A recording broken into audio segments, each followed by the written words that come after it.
Hello, everybody, and welcome to Toku Portal Podcast. I am Rai, and with me is. Dedicate. And the Little King. And today we're talking about Uchuu Sentai KyuuRanger episode 39. So first we get a recap from Stinger. We continue right where we left off last episode with Champ going on a rampage. Stinger, Spada, and Kotaro star change. A prototype Champ joins in as well. Mariko shuts down Champ and flies off with him. The Rangers are then teleported to another world. Or another world forms around them. It's kind of strange. Their transformations end, and they're put in various RPG costumes. And Stinger is a clown. What did you guys think? Okay, not really much to say before all that, so short fight, yes, but it was alright, I guess. I'll get to the point.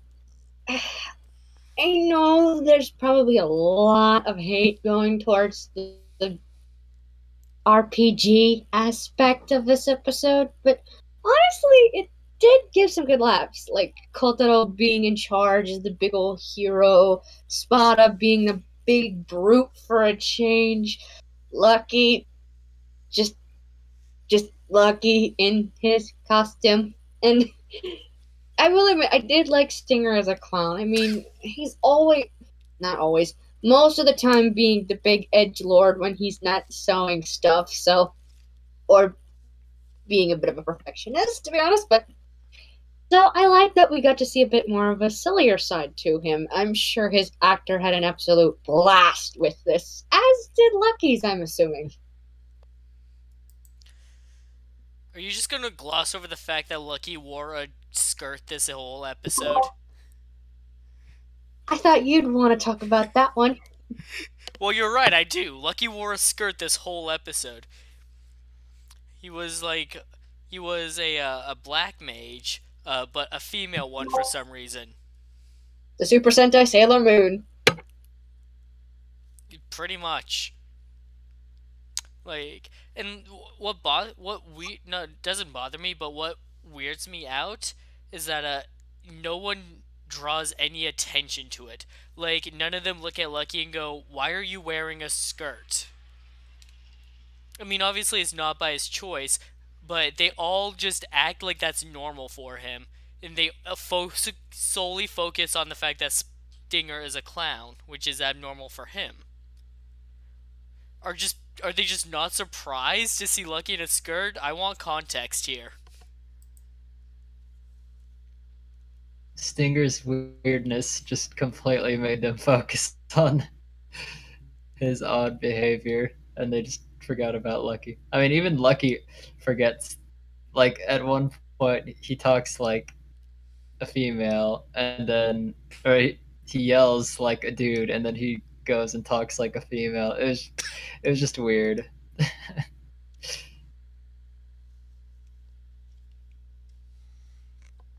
But moving on.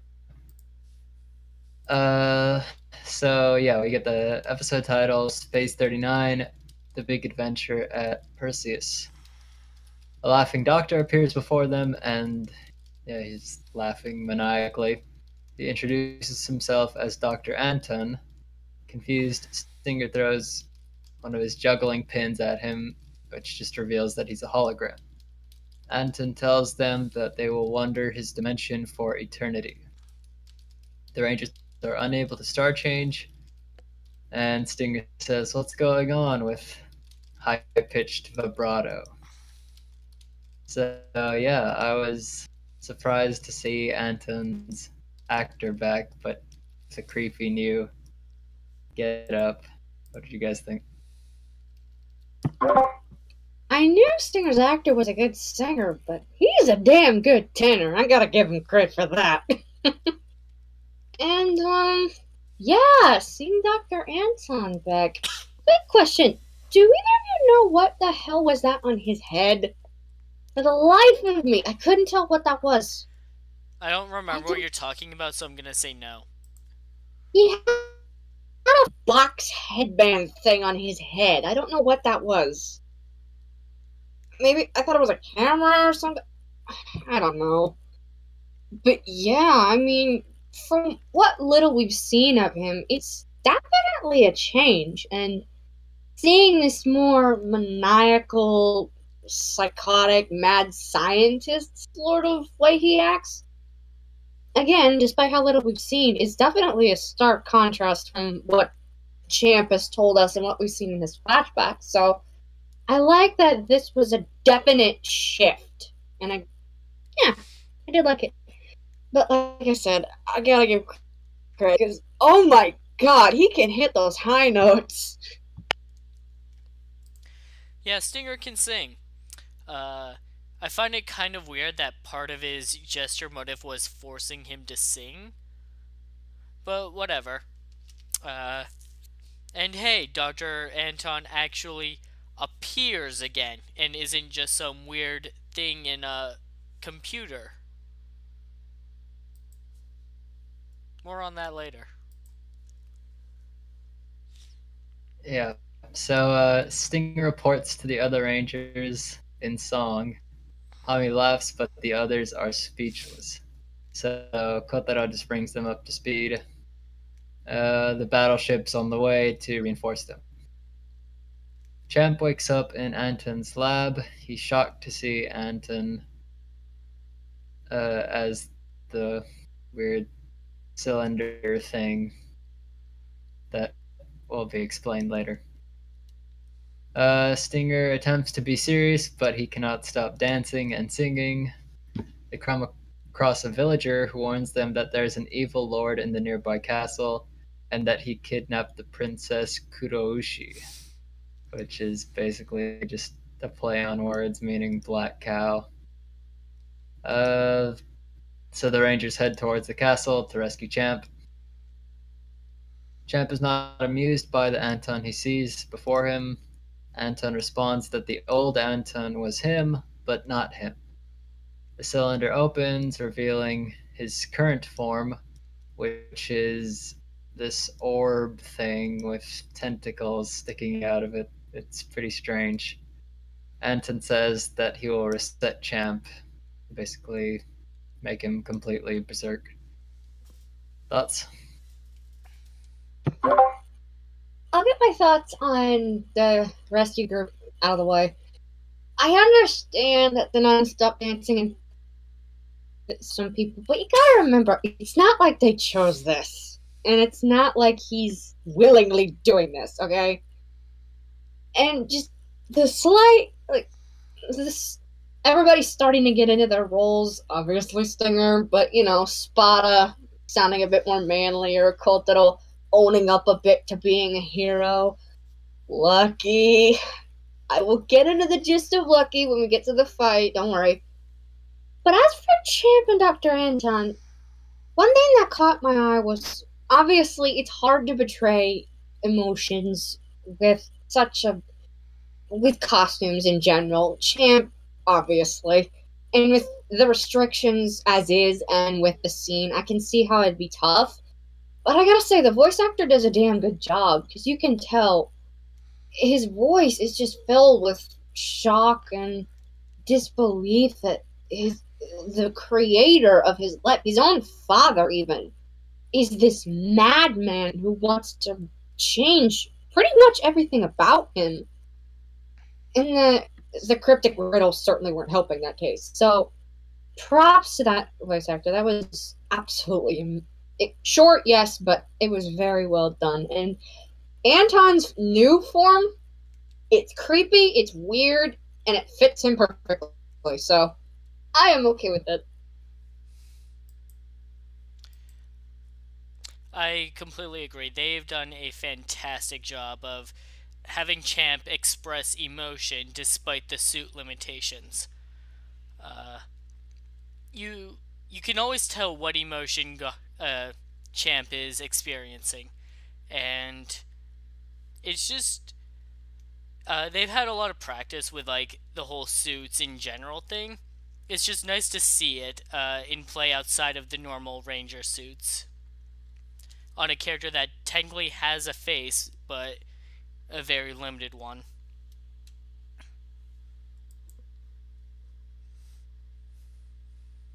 So the Rangers encounter Uchuu to be on the way to the castle.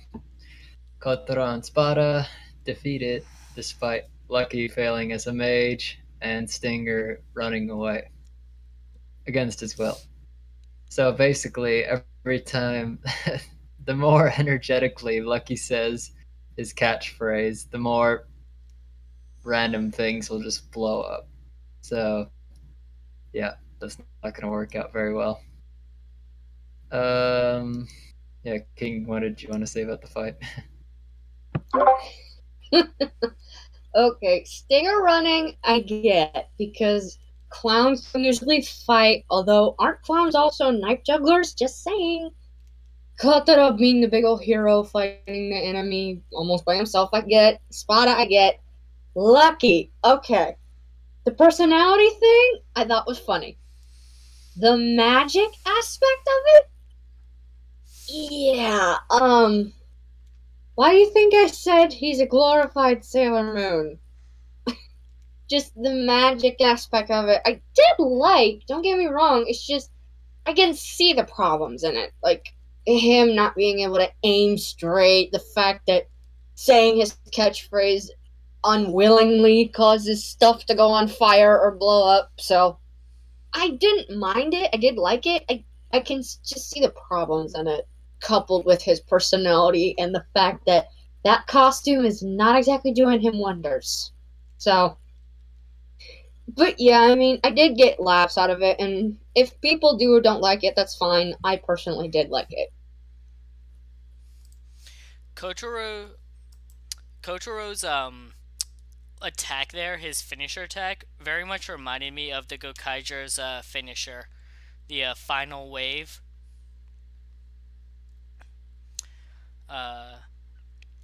As for Lucky's little attack, that was very weird. Although I did kind of like that he had the RPG like option select menu of like which one are you gonna do. It's like, oh, I'm gonna go with my signature one. It blew stuff up randomly, but hey.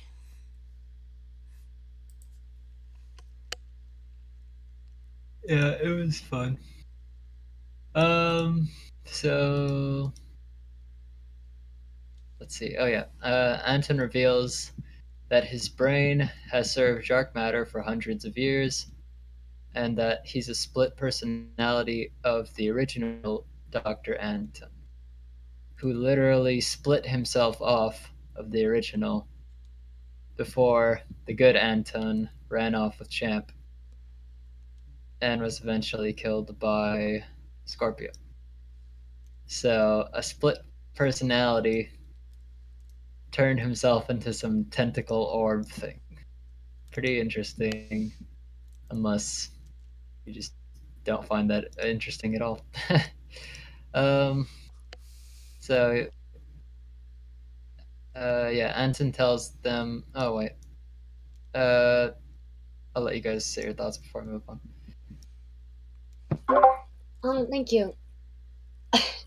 Just before I talk about Anton, I like the bit where Stinger's like, I'm taking this serious.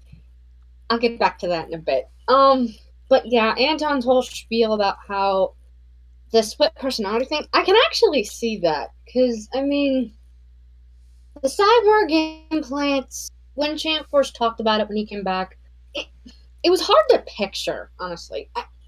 I'm not doubting it didn't happen. It was just hard to picture until I could get a better point on it. So now that we have this and the split personality thing, I can actually see it now. And let's be honest, with somebody as insane as this guy is, I don't doubt he had multiple personalities. But yeah, I like that he tried splitting himself off from the parts that hindered his progress, but he didn't expect it to far as take his creation and turn it into something good. It explains a lot, like Champ's inner demons and the whole Taki incident with how he was being attacked by Jack Matter soldiers. He was paralyzed, and Dr. Anton was right there, but you couldn't see him, so you couldn't tell if it was the good or the bad Anton at that time. And stuff like his past, because he said when they first talked about him, Dr. Anton, he didn't know anybody else who wanted Jack Matter down more than him. And of course, it makes sense why Scorpio would kill him, because one, it would get a traitor out of the way, and two, there would never be any risk of their version of Anton becoming like him, because obviously he's dead now, so what's... Yeah, so a bit complicated, yes, but very well done in my opinion. King said pretty much everything I was going to say, and I agree. I kind of wish that this had gone played up a bit more. Unfortunately, we just get the one episode of it is fine. It's enough. It would have been nice to delve a bit more into this kind of subplot, though, with Anton. Interesting to see that, like, because we've had that kind of mystery of, like, so he was working for Dark Matter, but he seemed like a nice guy. What was going on with that? Split personality that he forced apart from himself. I also kind of find it weird that the evil personality put himself into a computer and left the good one with the body, but then I realized, like, the computer isn't going to age out and die. So that also makes sense.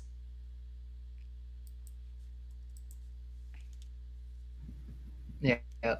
So the next scene, it's a bit difficult to make notes for, but basically they show up at the castle and Anton's speaking through like several different bodies because he's creepy like that. And he basically tells them that he's installed Champ. Well, I mean, I think the Berserk circuit was already there, but now it's right next to Champ's heart. So there's only a 0.0001% chance of actually destroying the circuit and not damaging the heart in the process. So basically, according to his master plan, Champ is screwed. Anton offers to remodel the Rangers if they join him. Of course, they refuse, and he summons Mecha Madako to attack. Stinger leaves the fight because he can't really contribute to the fight to save Champ. He's distraught because all he can do is sing, but Lucky tells him to sing. Stinger finds Champ but is immediately attacked by him. Stinger begins singing a silly version of his character song to save Champ. And his singing actually destroys the device creating the artificial world. His song takes a serious turn and Champ begins resisting his Berserk circuit. He tells Stinger that he has no regrets, and Stinger impales Champ with his tail, destroying the circuit and avoiding the heart. Oddly enough, we see a close-up of this, and we see the spirit of the good Dr. Anton protecting Champ's heart from collateral damage. That was interesting. What did you guys think? Alright, so I did like in that if that's all you can do it. I mean, what difference is it gonna make? You're still contributing. And I do like that. Not just from the point that he's singing, because one, I like that, two, I'm a singer at heart, so. But I like that Lucky's showing that it doesn't matter whether or not you can fight. You're still contributing no matter what you do. And in this case, he really did, because I know the song he sang in Princess thing was a bit off, but he's a clown. That's what he's gonna do. And I told you he could hit those high notes, because that friggin' worked. And despite the fact that this is an altering reality machine, something like that seems to be fragile, so... And it's been shown before in science that if you sing high enough or loud enough, you can break something. So, little tiny bit of realism, I'll take whatever I can get. And the song about Champ and his justice and everything, I really did love, because it's a nice twist on both their partnership and what Stinger has in his song. So, and the bit with the ghost, I didn't mind. I thought it was sort of like him watching over Champ one more time, as of course. And I honestly didn't know about the stakes at first, because I just thought that it was a hit or miss. I didn't realize until later that you can't. It's nearly impossible to hit the circuit without hitting the heart. So it took me a while to catch on with that, but I did. I did like that. And of course, Stinger is. He's a scorpion man. He does not mess with that tail. So yeah, I really like that. And Champ's little poke at, like, your terrible song woke me up. It worked, didn't it? It's good enough. A good interaction between them. I did like it. How did the part where Dr. Anton explained that the circuit is like right next to the heart go over your head? King. Sorry. The part Yeah, where can you run that by me again? My how bad. did the part where Dr. Anton explained how impossibly close the circuit was to Champ's heart go over your head? I saw it raw first, and I didn't quite catch every bit of it. Okay. And I was probably too busy laughing at Stinger. So when Stinger first went up the stairs and was in the lab, I was like, wait, are they not in a virtual world? Like, what's going on here? Oh, it was like a rowdy altering machine, whatever. I'm wondering what the fuck the deal was with that random NPC that told them about the castle in the first place. Like, it clearly seems like Anton is playing a game with them, literally. But then they get there, and he's like, oh, I'm surprised you made, seeing I didn't summon you. Did you mean summon in the literal sense, or did you not send that guy to tell them where to go? Because they didn't know where to go otherwise. That, I don't get that. To be fair, he did send... He did what? Sorry, you cut off a little bit. Sorry. To be fair, he did send enemies to kill them. He didn't expect ours. Anyways, I actually thought Stinger's song was great, and I love that he kept playing into the whole, like, oh, princess bull thing. I thought it was actually, like, weirdly good. I also like that in the, little clip show of, like, their moments together, we get a replay of the time Scorpio Rider kicked Champ to near death. Best moments. Sweet memories. So, Champ is restored. Anton summons the prototype, or he actually summons 2 prototypes. The 5 regroup, star change, and roll call. Of course, Shishu Orion. Stinger uses his weapon from the episode of Stinger movie to defeat the prototypes with Champ. And Champ is also able to launch his forearm as a projectile. I wonder if Anton gave that to him, or if maybe he learned about it in the past, that he could actually do that all along. Who knows, but it's pretty badass. Mariko reveals stupidly that she can't be revived because of her modifications. So she has to retreat after prototypes get destroyed.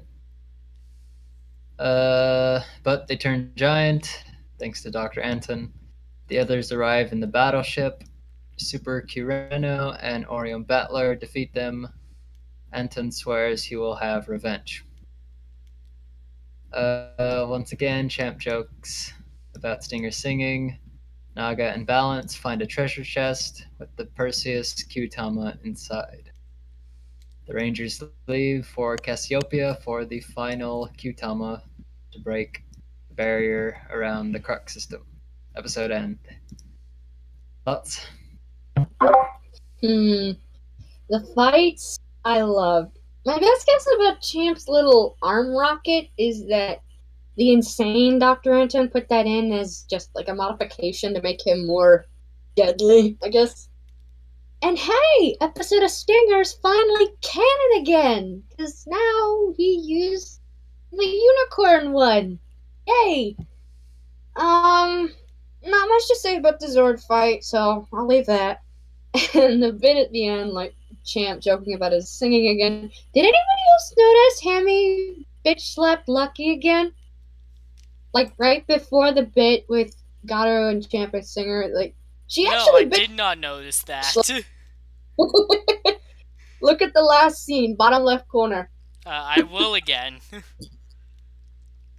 But yeah, I mean, it was a cute interaction, and now he's back to being edgelord. It's like, you ever mention this, I will kill you. And he can, unfortunately. But, yeah, I guess it makes sense that Balance on Naga would find the chest. Not much to say on that. I'm curious about next week, though, because we might finally be getting another Spada episode, and hey, who doesn't love a good game of baseball? I find it weird that it's a game of baseball for Cassiopeia, because Cassiopeia was a vain queen that was obsessed with her beauty. So, where does baseball fit into that? It's the exact opposite of what it stands for. The guys ruling are manly men who love manly sports. It goes against everything that the Cassiopeia concept. I have never heard anyone in my entire life refer to baseball as a manly sport. I'm trying here, okay? Also, you were right, there's not much to say about that mech battle. I watched the episode like not even an hour ago and I don't even remember it. Other than that, I like that Naga and Balance found the treasure chest that had the Kyutama in it. It's nice to see that the BN themes are still actually, good at doing that. With that, I think we can roll into final thoughts. Decade? Overall, I thought it was pretty fun. We've had similar episodes in other Sentais that were kind of just meh. But this one was pretty entertaining and it had decent character moments as well. Yeah. I'm glad that we're getting a Spada episode, but I really hope it's not a disappointing one. But we'll see. I've already said most of my thoughts on next week, and Decade said most of my thoughts, so yeah, I laughed, I got tension, I got somewhat good fights. So, yeah, I mean, I thought it was a good episode for what it was. This was a pretty decent episode with a nice heartfelt moment with the song. I enjoyed that. Other than that, there's really not much else to say, though. It was a decent episode. So if everyone has said everything they need to, thanks for joining us, everyone, tonight. Tomorrow we'll be doing Kamen Rider Build, and then we'll be back to KyuuRanger next Tuesday. Thanks for joining us. We'll see you next time. Laters. Later, taters.